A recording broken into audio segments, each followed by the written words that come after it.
Good morning, everybody. Hope you are doing really well. I've got an amazing treat today. We've got a permission visit on a place that's never been filmed before. Another one of those kind of like, yes, we finally get a chance to actually document this and actually, just show as much respect as possible and really have a good go at like literally filming this wonderful air raid shelter. Today we are in Saffron Walden in Essex on the sort of like northwest corner. People know, sort of like on the border of like Cambridgeshire, etc, etc. And well, I've had special permission access to visit this and document it and film it for everybody out there, but also for the museum itself. And if you stay tuned right to the end, I'd be really grateful if you could watch this right the way through, because what's going to happen is we're going to have a special guest called Simon, who's actually works at the museum, and he's going to talk about the museum itself in hopes that you can come down and check out this wonderful museum. I'm not just saying it is a very cool museum. I've already been showing around. I've got to admit, if you're in the Essex area, you want to travel up or down or wherever you are, it's well worth a visit. So let's deal with what we want to do first, which is the thing I'm most excited about, which is obviously the air raid shelter. So come on, come with me and let's explore this amazing civil air raid shelter. Come on.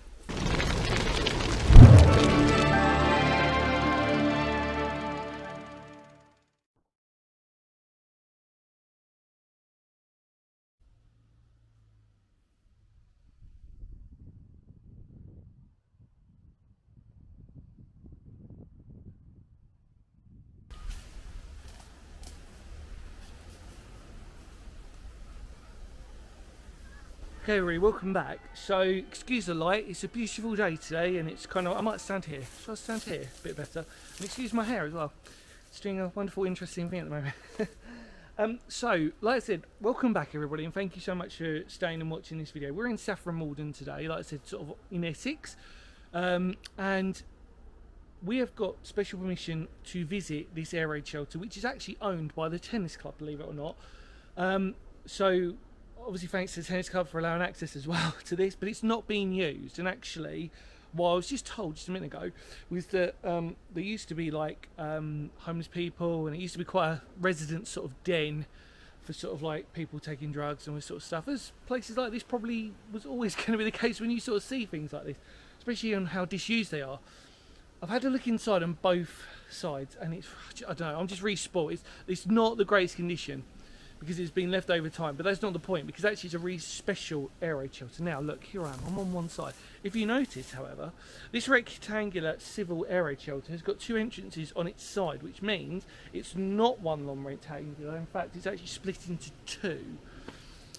The primary school is literally behind me, and it's worth noting that because of the fact of they're very close, and that's kind of unusual in a strange way. Normally when we see these civil shelters, especially for primary schools, they, most cases but not all, they might be in the playground underground, and they're quite close. In this instance, it's quite interesting to note of how close we are literally to the actual main building of the school.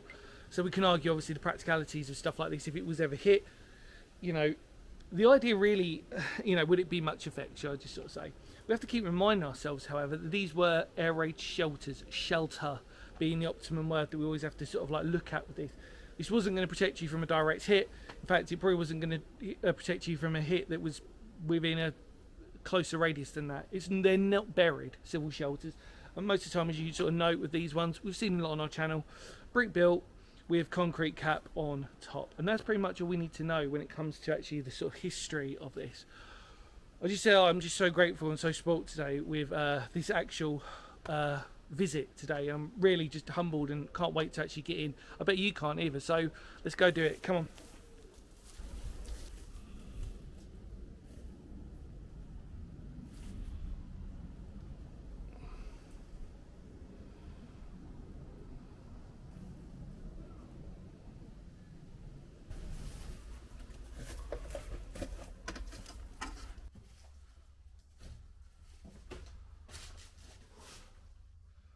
Wow. Pretty cool. Well, welcome back everybody. I've got to admit, like as civil air raid shelters go, this one's pretty cool because of how sort of different it feels and looks. We've got to ignore the fact of, as I sort of said, and as I was told actually by some locals who were curious about my filming, this was used for homeless people, people who were just wanting to take drugs, a little bit of a sort of den, we could sort of just say. So you can tell that it's seen better days, and it's clearly not used by the tennis club. As I sort of trample my feet around.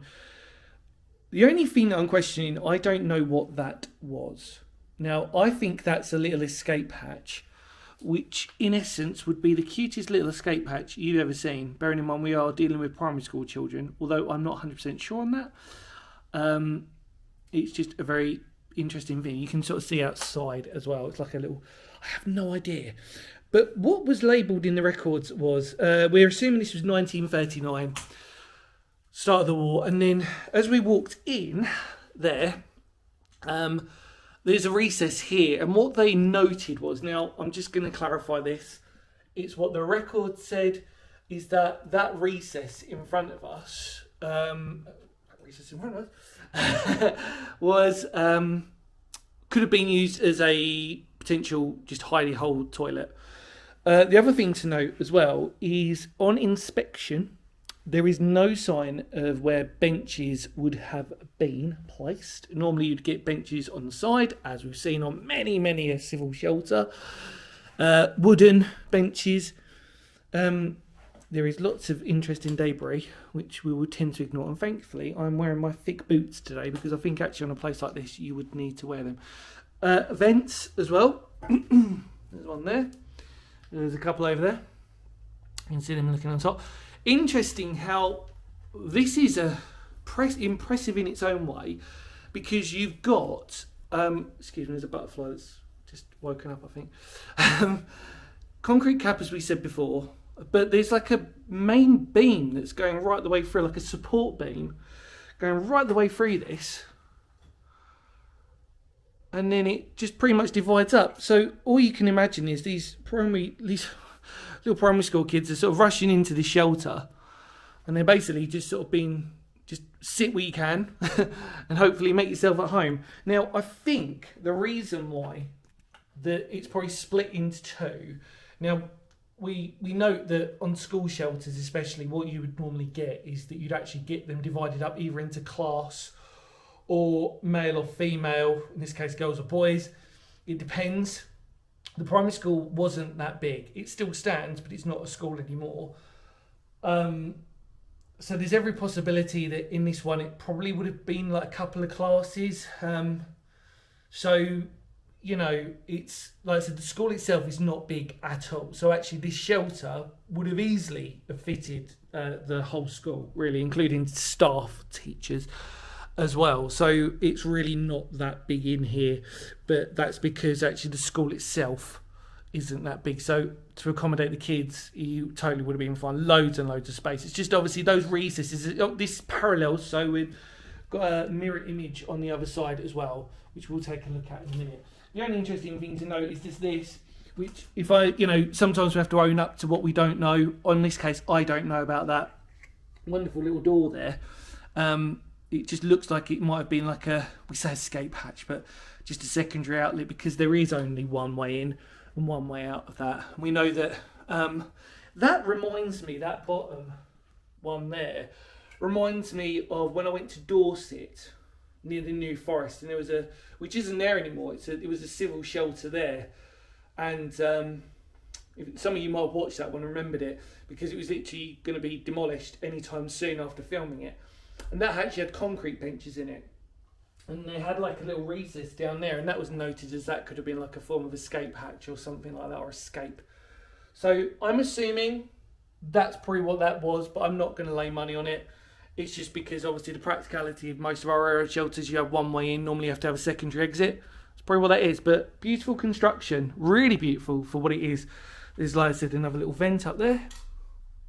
Oh, getting a beautiful butterfly. I'm so sorry, Mr. Butterfly. I've sort of woken you up, I'm afraid. All right, find your way out in a minute. But yeah, like I said, the condition isn't perfect. Let me just take you, but that's not the point. Oh, like I said, thank God I'm wearing big old boots. Use it as a bit of a tip. That's okay. We've seen them in worse condition than this. Let's The fact that this survives is the most important thing. And actually, with a little bit of work, you could imagine this being touched up and looking rather spiffing. Right. Take one more final look around this and then we will exit. Come on.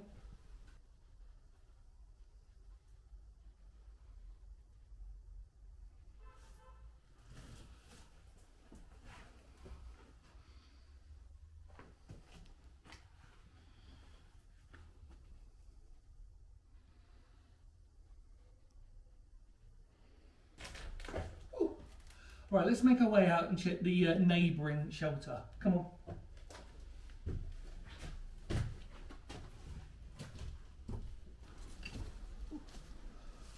Right, on to the next one.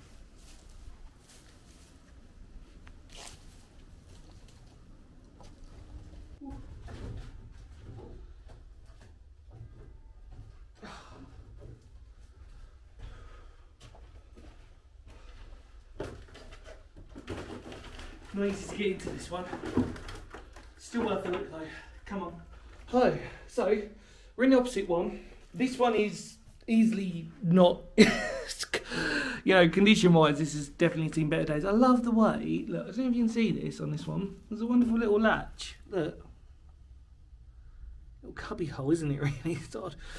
I wonder, I just really know what that is. You can imagine little kids crawling out if that was an escape, like, route, which I kind of want to guess that it is. So yeah, same layout. Obviously just a mirror image of it.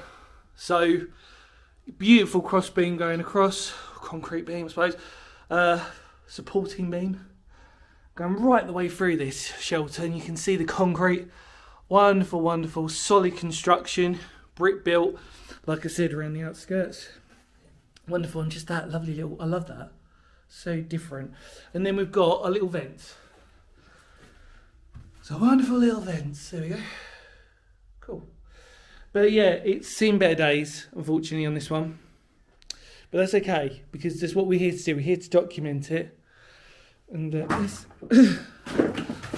just see what it's like. So again, the assumption was, and this was in the record, so again, I don't want to say anything that's not already there, but that might have been used as maybe a toilet because of the way that it was. I mean, it can be. It's a little recess.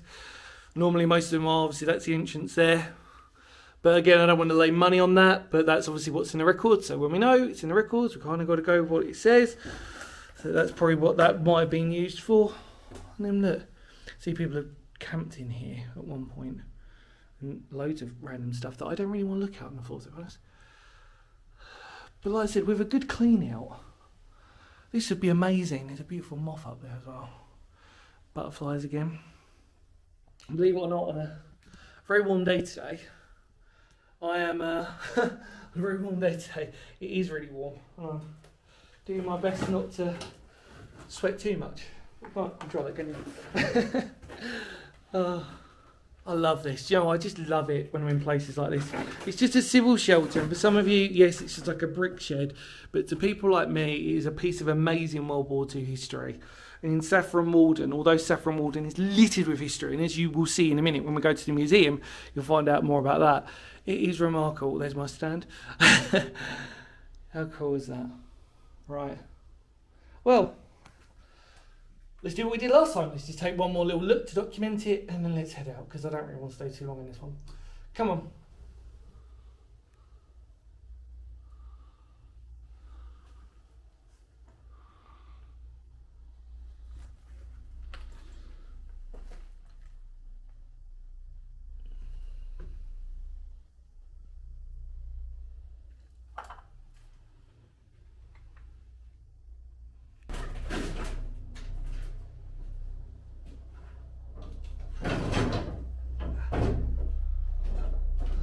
Told you not easy.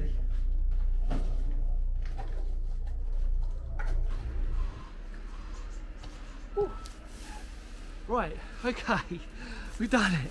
We've gone in there and we documented it. I just want to take you, have a look from the outside, just properly around, and that's pretty much it. And then I'm going to introduce you to Simon, and he's going to talk about the museum in which this air raid shelter is situated.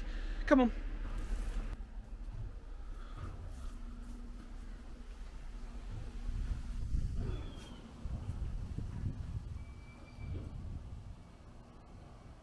Hello everybody, so we're outside the area Chelsea now, we've done it all as you noted. I just want to show you what we were from the outside basically, but the interesting thing about what we sort of, I mean it could be maybe like a little skate patch or something, but so these are these little like plimp things, excuse my language, but as you can see there is like a little crawly space here. That's literally all it is. It's so obviously that's what we were looking at from the inside. So if you were a little child, maybe you could crawl out this way. And that's probably what it was. I don't really understand if it would be for anything else. There's obviously another one adjacent to that on the opposite side. And that's pretty much it. Obviously, we can see clearly that it's rectangular construction. Divided in the middle, concrete cat like I said, and then brick. And then, excuse me, you've got brick foundation there as well on there. And that's pretty much it. Wonderful, really. I'm genuinely so amazed that they've allowed me access today, and the fact that nobody that we know of has actually exclusively filmed this. It's really cool, and I'm really, like I said, honoured and so chuffed about it. So without further ado, I think we should talk about the person who's responsible for allowing me access, and more importantly for you to go and check out the museum. We're talking about Simon. Let's go say hello to him. Come on.